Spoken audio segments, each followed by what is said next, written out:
Assalamualaikum warahmatullahi wabarakatuh. Ila hadratin Nabi Mustafa Sayyidina Muhammad wa ala alihi wa ashabihi wa tabi'in jami'al muslimin wal muslimat wal mu'minin wal mu'minat wal muhajjirin syai'un lillahi lahum al-Fatihah. A'udzu billahi minasyaitonir rajim. Bismillahirrahmanirrahim. Alhamdulillahi rabbil alamin.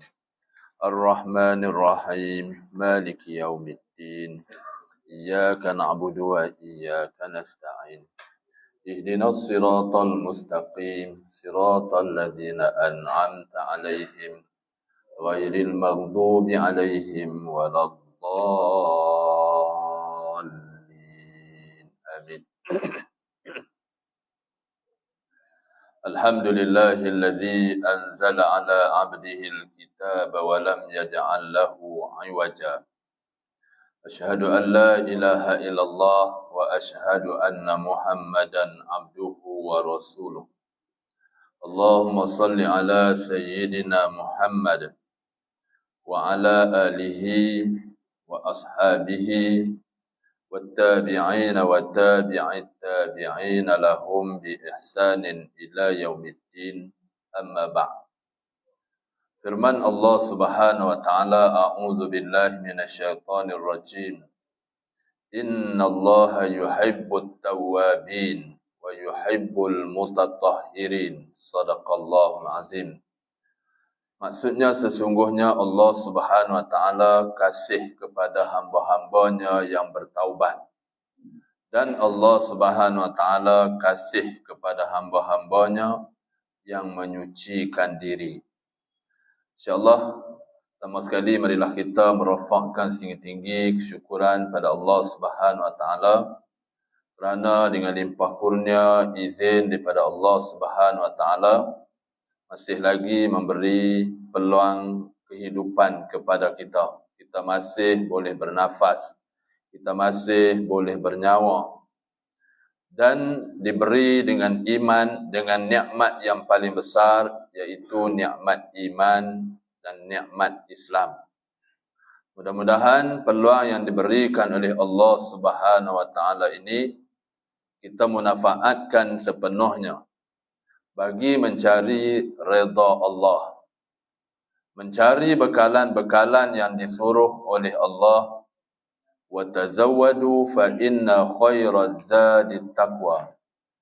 Dan carilah bekalan, sesungguhnya sebaik-baik bekalan itu ialah takwa, takut kepada Allah Subhanahu wa taala dengan melaksanakan segala perintah Allah dan menjauhi segala larangan Allah Subhanahu wa taala.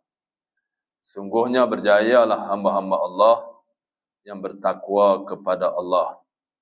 Alhamdulillah, malam ni dah di penghujung Rabiul Awal, 29 Rabiul Awal, bulan yang disebut-sebut, yang dimuliakan, kerana di dalam bulan ini Allah Ta'ala takdirkan lahirnya junjungan besar Nabi kita Muhammad sallallahu alaihi wasallam. Sebaik-baik manusia, sebaik-baik di kalangan hamba Allah adalah junjungan besar Nabi kita Muhammad sallallahu alaihi wasallam, penghulu segala nabi dan rasul. Inna Allah wa malaikatahu yusalluna 'alan nabi ya ayyuhalladzina amanu sallu 'alaihi wa sallimu taslima. Allahumma salli ala sayyidina Muhammad wa ala alihi wa sahbihi wa barik wa sallim. InsyaAllah kita sambung siri pengajian kitab Fiqh Mazhab Syafi'i. InsyaAllah kita sambung di muka surat 83, khulasah daripada tajuk alat-alat yang boleh digunakan untuk bersuci. Ini dia sebagai kesimpulan lah daripada tajuk ni. Kita bacalah, ambil berkat, pokoknya kita ulang kaji balik pada pelajaran yang bulan lepas. Jadi kita boleh ingat balik. InsyaAllah alat-alat yang boleh digunakan untuk bersuci. Ini sebagai kesimpulan daripada tajuk ni. Yang pertama, alat yang boleh digunakan untuk bersuci dari hadas kecil dan hadas besar, dan yang boleh digunakan untuk menghilangkan najis ialah air hujan, air laut, air telaga, air sungai, air mata air, air embun, dan air salji. Itu 7 jenis air. Ini kategori air mutlak. Air mutlak ni dia suci dan dia boleh menyucikan. Bukan setakat dia suci, dia boleh menyucikan kekotoran yang lain. Ataupun boleh menyucikan hadas. Sama ada hadas kecil ataupun hadas besar. Yang kedua, tidak boleh menggunakan air-air yang lain untuk bersuci dari hadas kecil dan hadas besar, dan untuk menghilangkan najis selain dari air-air yang 7 jenis tersebut. Itu ayat baik. Ayat baik daripada tu. Kalau daripada sungai, daripada kolam, takungan, macam tu lah juga. Daripada ayat hujan, macam tu juga. Sekalipun air itu termasuk dalam nama air. Lain daripada 7 jenis hak asas ni, tak boleh menyucikan. Yang ketiga, seseorang yang hendak bersuci dari hadas kecil atau hadas besar dan mereka tidak memperoleh salah satu dari air-air yang 7 jenis itu, ayat telaga pun tak ada, ayat hujan pun tak ada, ayat laut pun tak ada, ayat sungai pun tak ada, ayat mata air pun tak ada, ayat embun pun tak ada, ayat salji pun tak ada. Hendaklah mereka bersuci dari hadas-hadas tersebut menggunakan tanah, debu tanah. Ganti daripada air. Baik, yang keempat, tanah atau debu tanah boleh digunakan untuk bersuci dari hadas kecil dan hadas besar di masa ketiadaan air atau kerana keunzuran. Ayak ada, tapi oleh kerana keunzuran tak boleh kena ayak. Contoh dia luka yang agak parah, tak boleh kena ayak. Contohnya dia kalau kena ayak, dia akan sejuk, menyucuk sampai boleh memberi kesan yang boleh memudaratkan kesihatan dia. Ini disebabkan sakit tertentulah. Atau dalam musafir dan tidak didapati air, maka bolehlah kita guna debu tanah untuk bertayamum. Yang kelima, alat penyamak adalah untuk membersihkan kulit bangkai.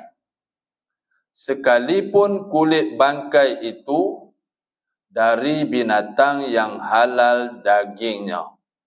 Sepatutnya dalam ni dia kata itu, sekalipun kulit bangkai itu dari binatang yang tidak halal dagingnya pun, kecuali anjing dan khinzir. Kulit boya ke, kulit ulang ke, itu di antaranya. Kecuali kulit anjing dan babi khinzir, di mana kulit anjing dan babi itu tidak bersih, tetap najis walaupun disamak. Kerana anjing dan khinzir ni dia ain dia tu keseluruhan daripada anjing dan khinzir ini semuanya najis mughallazah, najis berat. Ayak mata dia ke, ayak liok dia ke, bulu dia ke, peluh dia ke, semuanya menjadi najis mughallazah, najis berat.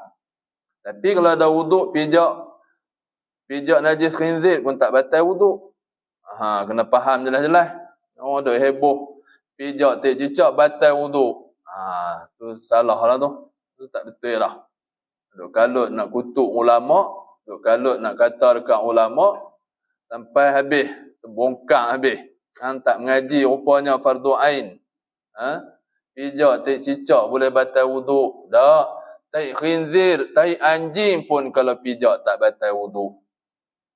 Tak batal wuduk. Cuma pi basuh lah sekali dengan ayak tanah. 6 kali dengan ayak mutlak. Pi semayang lah. Yang batal wuduk ni 4 aja. 4 aja. Yang batal wuduk ni 4 perkara saja. Kita kena ingat isi penting tu. Yang pertama, keluar sesuatu dari 2 jalan. Kubul atau dubur. Saluran ayak kencing kita dan ataupun saluran kita buang ayak besar.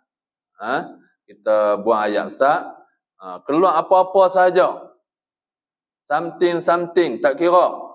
Kalau keluar angin tu orang kata kentut. Kalau keluar ayak besar kita buang tu, itulah najis tahi itulah. Kalau keluar ulat, cacing sekalipun. Kalau keluar batu seketui juga membatalkan wuduk. Boleh menyebabkan berlakunya hadas besar. Itu yang pertama. Itu isi penting dia. Isi penting dia, keluar sesuatu daripada kubul atau dubur. Ni budak-budak sekolah pun salah jawab. Bila kita kata senaraikan perkara yang membatalkan wuduk. Dia buat kentut, kencing, berak. Itu contoh daripada tu. Isi dia keluar sesuatu daripada 2 jalan tadi. Kubul ataupun dubur. Yang kedua, bersentuhan kulit.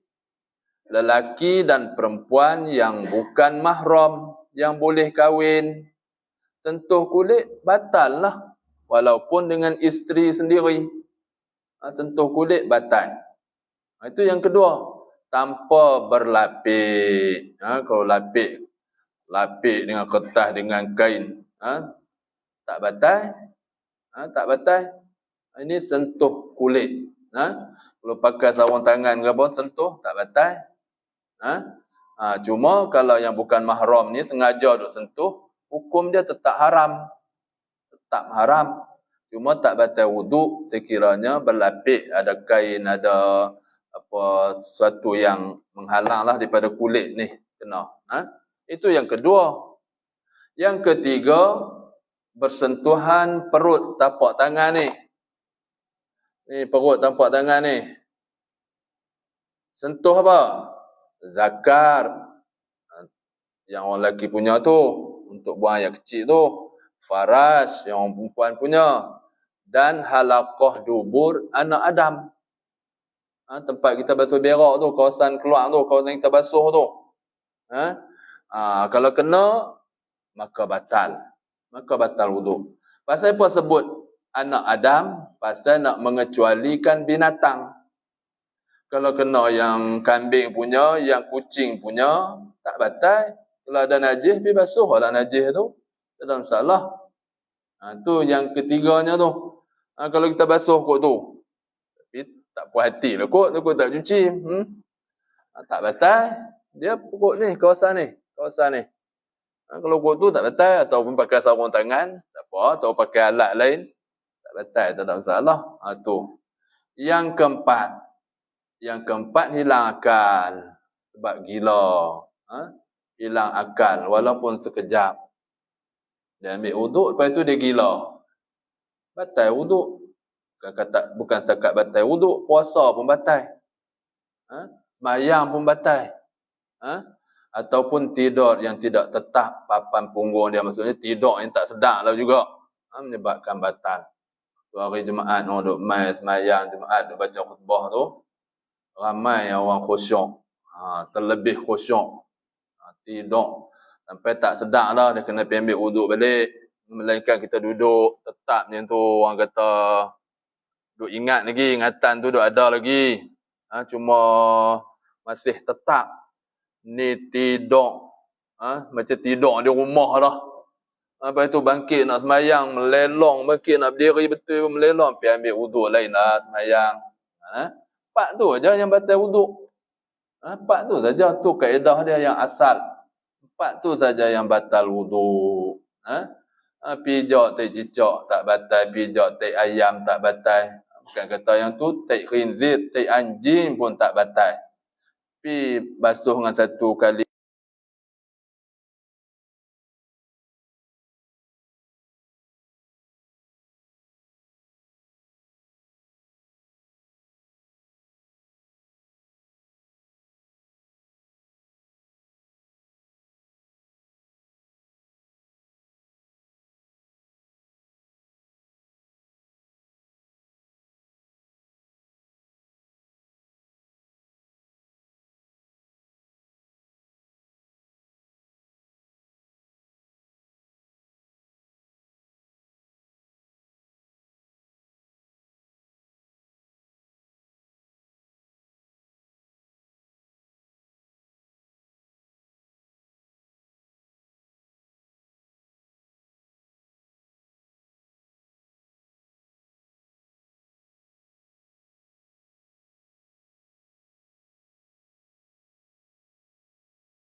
datang atau jatuh najis ke dalamnya. Dasarkan hadis ni,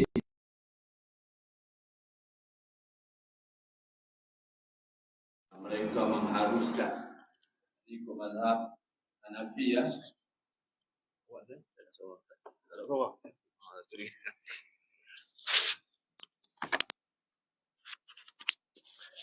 Baik, ini daripada ulama-ulama mazhab Hanafi, diharuskan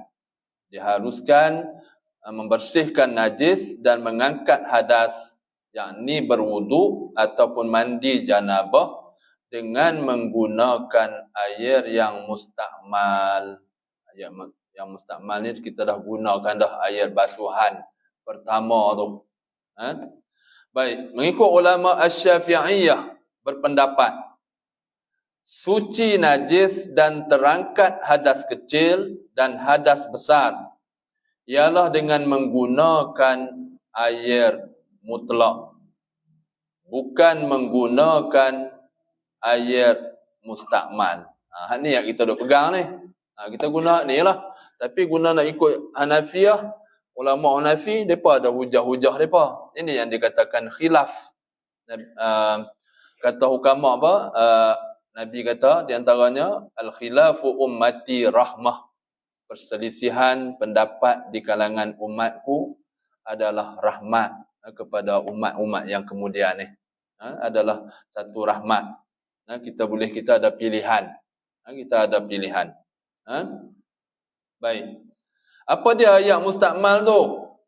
Iaitu air yang sudah digunakan untuk berwuduk dan mandi janabah dan basuhan pertama dari anggota wuduk. Kerana air yang mustakmal itu hanya suci pada dirinya tetapi tidak menyucikan kepada yang lain. Air yang kita gunakan untuk berwuduk tu ataupun mandi janabah, air tu dikira air mustakmal. Dia bukan ada najis apa pun. Dia bukan ada najis apa pun. Kalau dasarkan hadis yang dipegang oleh ulama Hanafiyah tu, tak berubah pun, warna pun tak berubah, rasa pun tak berubah. Jadi, tapi ulama Syafi'i dia lebih berhati-hati. Lebih berhati-hati. Pasal apa? Kerana air yang mustakmal itu hanya suci pada dirinya, tetapi tidak menyucikan kepada yang lain. Dia tu suci, bersih, tapi dia tak boleh menyucikan yang lain dah, pasal dah digunakan dah. Yang teh bersih dah, suci dah yang teh. Bersih, suci, tapi boleh menyucikan tak? Pergi kencing basuh dengan air teh. Tak boleh, dia air, dia bersih, suci, tapi dia tidak boleh menyucikan. Air mutaghayyir. Air bersih tapi dia tidak boleh menyucikan. Tu bagi jelas. Baik, Al-Hanabilah berpendapat sama seperti pendapat Asy-Syafi'iyah. Mazhab ulama-ulama Hambali pun berpendapat macam tok guru dia juga, Imam Syafi'i. Iaitu suci najis dan terangkat hadas kecil dan hadas besar dengan menggunakan air mutlak. Kecuali benda yang digunakan untuk menyamak kulit bangkai, di mana Al-Hanabilah berpendapat kulit bangkai itu hendaklah dibersihkan menggunakan air dan tanah sebagaimana beristinja menggunakan batu, dan bertukar khamar menjadi cuka dengan sendirinya tanpa dicampurkan sesuatu bahan ke dalam khamar itu. Macam cuka ni, dia asasnya daripada benda yang halal. Peraman, apa ayak nyok ke, peraman ayak buah-buah apa, asas-asas halal. Sampai satu masa dia bertukar menjadi macam arak. Masa tu buih dia duk naik turun, mabuk masa tu. Masa tu tak boleh. Masa tu bila mabuk menajiskan. Tanpa kita campur apa-apa. Lepas itu dia jadi cuka balik. Jadi cuka balik kita boleh guna untuk makan. Tak ada masalah, diharuskan balik. Sebab tu fiqh ni dia berubah. Dia berubah. Baik. Mengikut pendapat Al-Malikiyah, pendapat ulama-ulama Imam Malik, mazhab Maliki, suci najis itu dibasuh dengan air mutlak. Dan air yang suci bagi barang yang tidak memadai. Suci najis itu dibasuh dengan air yang mutlak. Air mutlak daripada 7 jenis air tadilah. Dan air yang suci bagi barang yang tidak memadai dengan disapu atau dipercik atau direnjis dengan air kepada najis itu. Dan tidak memadai melalui air ke atas najis tadi. Malah hendaklah dihilangkan ain, zat najis itu dan bekasnya. Dan tidak harus menghilangkan najis itu dengan benda-benda yang cair selain daripada air yang mutlak. Macam kita mazhab Syafi'i, macam mana najis kanak-kanak lelaki yang berumur 2 tahun ke bawah yang belum makan atau minum kecuali susu ibu dia. Boleh jurus macam tu, tak apa dah. Boleh. Itu di antara kajian-kajian ulama. Disebut juga dalam kitab Iqna'. Kitab Iqna' ni kitab fiqh Syafi'i, kitab besarlah. Dibahaskan bagaimana kalau nak mandi wajib, ayat tak cukup 2 kolah. Ayat tak cukup 2 kolah macam mana?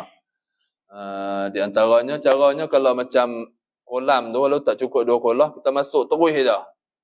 Masuk terus sampai tenggelam, habis ya? Tak jadi mustakmal lah. Kalau kita bangkit balik, ayat yang jatuh daripada tu, dia jadi mustakmal balik. Tu di antaranya. Kalau ayat banyak, tak ada masalah lah.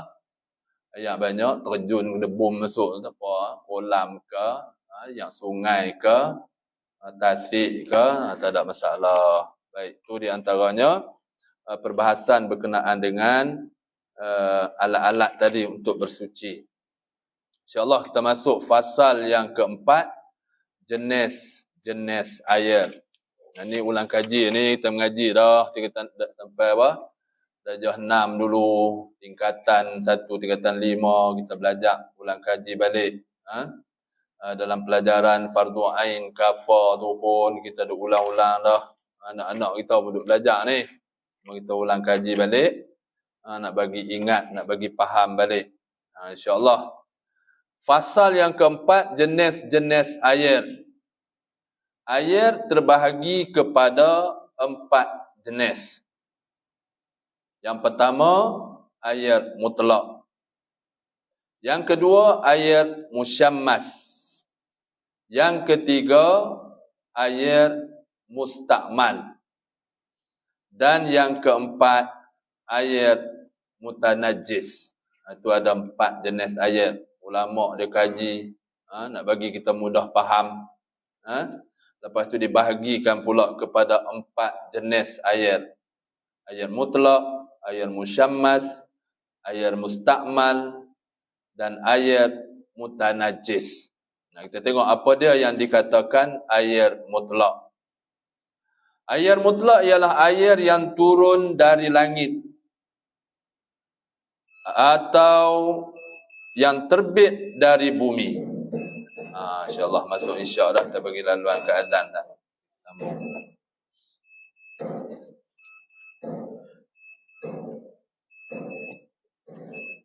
Bismillahirrahmanirrahim.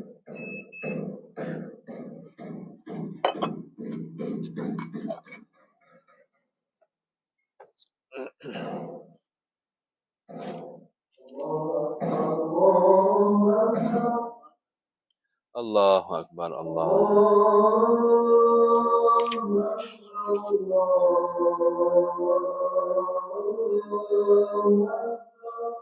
Allahu Akbar, Allahu Akbar.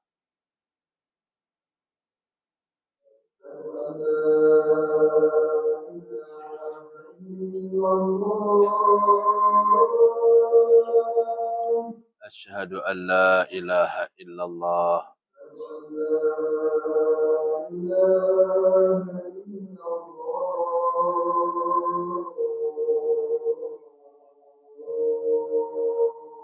أشهد أن لا إله إلا الله يا بصيرا بما نقدر سعادة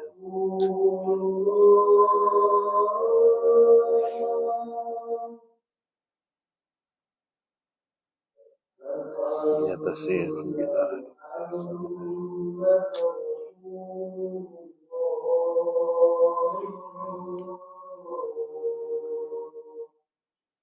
أشهد أن محمدا رسول الله لا حول ولا قوة إلا بالله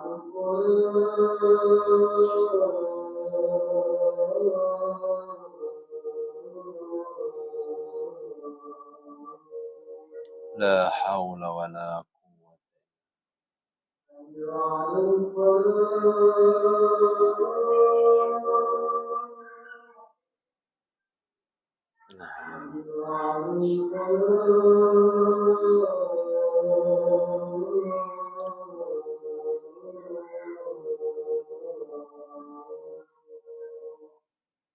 لا حول ولا قوة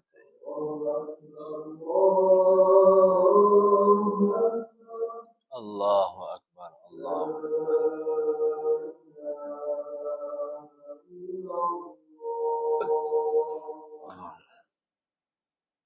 لا إله إلا الله اللهم رب هذه آت سيدنا محمد وبعث مقاما محمودا إنك لا تخلف الميعاد.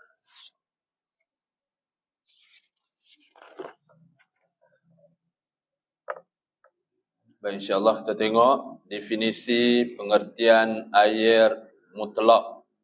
Kita nak kenal apa dia ayat mutlak.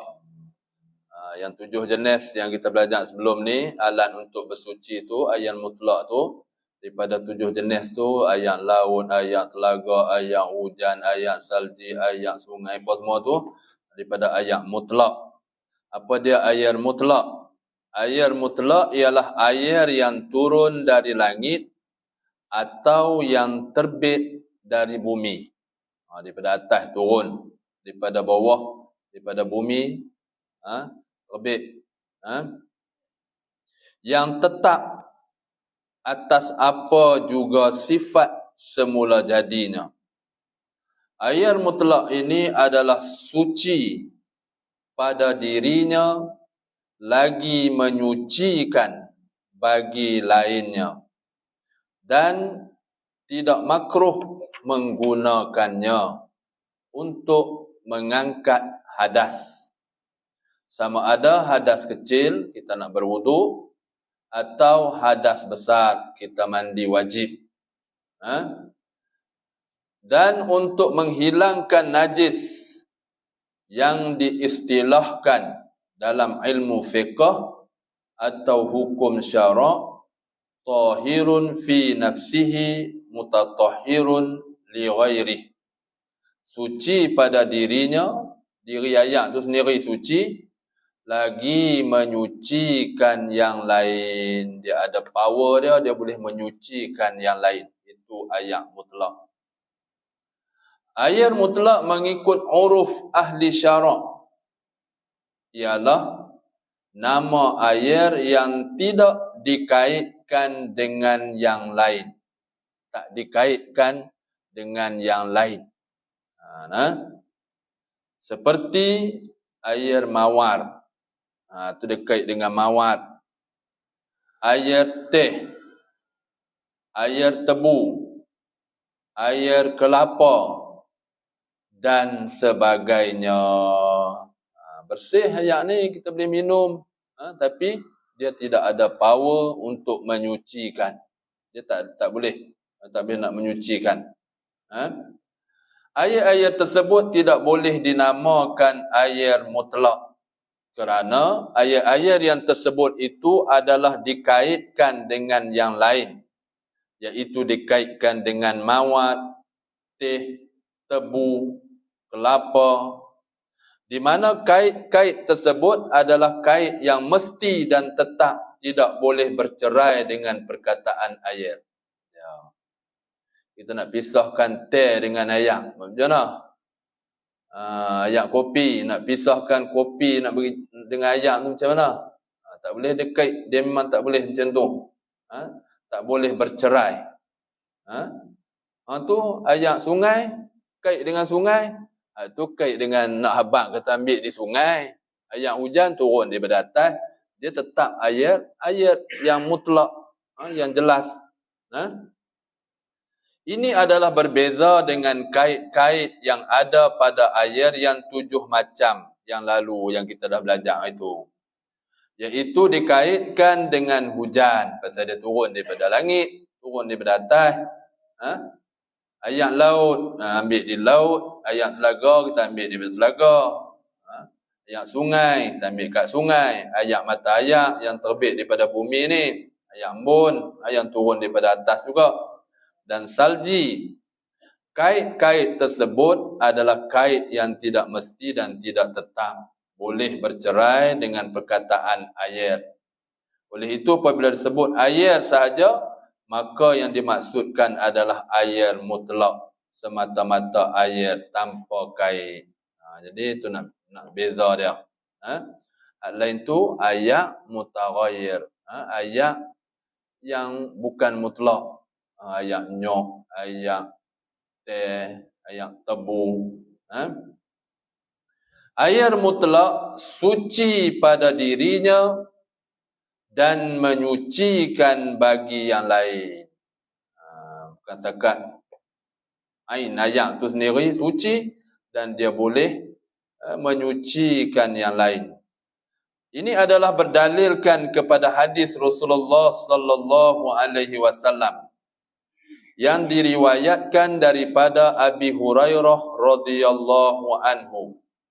Katanya seorang Arabi, Arab Badui, telah berdiri lalu kencing di dalam masjid. Orang Badui ni dia main-main pancut dalam masjid dia. Maka orang pun bangun menghalaunya, menyergah dan menengkingnya. Maka Nabi sallallahu alaihi wasallam bersabda, "Da'uhu wa hariqu ala baulihi sajlan mimma aw zanuban mimma fa innama bu'istum muyassirina wa lam tub'asu mu'assirin." Hadis sahih riwayat Imam Bukhari. Nabi kata apa? Tinggalkanlah, biarkanlah. Nabi kata biarkanlah, tengah duk kencing pi halau lagi selera. Dia pi duk kencing nampak kita pi halau, dia lari mana nak boleh stop lah. Habis terabak merata lagi. Nabi kata biar dulu. Dan tuangkanlah setimba air ke atas kencing itu. Maka sesungguhnya kamu dibangkitkan untuk memudahkan dan bukan dibangkitkan untuk menyusahkan. Dibangkitkan untuk memudahkan. Nabi diutuskan pada kita pun untuk memudahkan bawa Islam ni. Inna dina yusrun. Sesungguhnya agama Islam ni mudah. Dia tak mau menyulitkan. Jadi Nabi suruh tuang. Ni pun ada perselisihan di kalangan ulama. Bukan kencing di atas kapet macam ni. Bukan kencing di atas simen macam ni. Bukan kencing di atas tile macam ni. Kencing di atas simen, tile macam ni, kita pergi ambil stimba, merebak pergi rata lah. Mengikut pendapat ulama masa tu, tanah macam tu ya. Tanah pasiak macam tu lah. Jurus dia serak masuk bawah habis lah. Macam tu. Tu di kalangan ulama membahas. Kalau yang di atas kapet, di atas simen, di atas tile macam ni, kena buanglah air tu. Buang air dia, lepas tu suci dengan ayat mutlak sehingga hilang bau, warna dan rasa, barulah bersih. Lagi atas kapet macam ni pergi buat tuang timba macam tu, merebak rata jugalah. Tu masa dulu masjid ni tanah macam tu lah. Masjid tanah pasiak macam tu je. Itu masa tu. Baik. Saya ingat cukup dulu kot untuk malam ni. InsyaAllah nanti kita akan sambung. Apa dia yang dikatakan air musyammas? InsyaAllah nanti kita akan ulang kajilah tajuk ni, air musyammas. Mudah-mudahan apa yang kita belajar sebagai ulang kaji. Sebagai ulang kaji balik, Ustaz yakin semua ramai pakat dah belajar dah. Kalau tak belajar lagi tak apalah. Yang dah belajar dah sebagai kita murajaah balik, kita ulang kaji untuk kita ingat. Mudah-mudahan memberi manfaat pada kita semua. Dan Ustaz nak sebut sikit tentang peristiwa yang berlaku di bumi berkat Palestin. Berlaku peperangan yang agak besar. Ini kali yang pertama dulu 6 Oktober 1973. Lepas tu yang berlaku pada tahun ni 7 Oktober 2023, 50 tahun. Berulang balik. Dan dalam tempoh berlaku ni pun dah cukup genap 100 tahun kejatuhan kerajaan Osmaniyah. Jatuh 1924, 23 lebih kurang tu. Ni 2023. Mungkin Allah Ta'ala nak bangkitkan ikut hadis Nabi. Setiap 100 tahun akan zuhur mujaddid Islam. Jadi kita sendiri pun faham suasana di Palestin macam mana, dihimpit, dikelilingi oleh musuh-musuh Yahudi laknatullah alaihim ajma'in. Kita berilah sumbangan sekadar mana yang kita mampu untuk fi sabilillah. Ya Allah Ta'ala bagi jaminan akan digandakan 700 kali ganda, bahkan lebih lagi. Kalau kita nak pergi perang, kita tak mampu. Nak pergi perang kita tak mampu. Bunyi mercun bola pun terkejut dah. Ni dengan meriam, dengan apa, roket, apa semua. Kena ada iman kuat lah. Tengok tentera-tentera Hamas. Hebat. Tentera-tentera Palestin ni hebat. Jadi, kita bantulah. Di antara yang dengan beri sumbangan, yang kita kewangan, setakat mana kita mampu. Dan juga kita panjatkan doa. Doa ni adalah senjata orang yang beriman. Mudah-mudahan Allah Ta'ala bagi bantuan-bantuan daripada tentera-tentera dia yang kita tak sangka-sangka.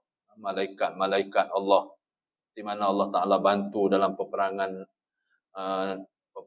Badar, peperangan Uhud, peperangan Ahzab. Allah Ta'ala mai ribut Taufan.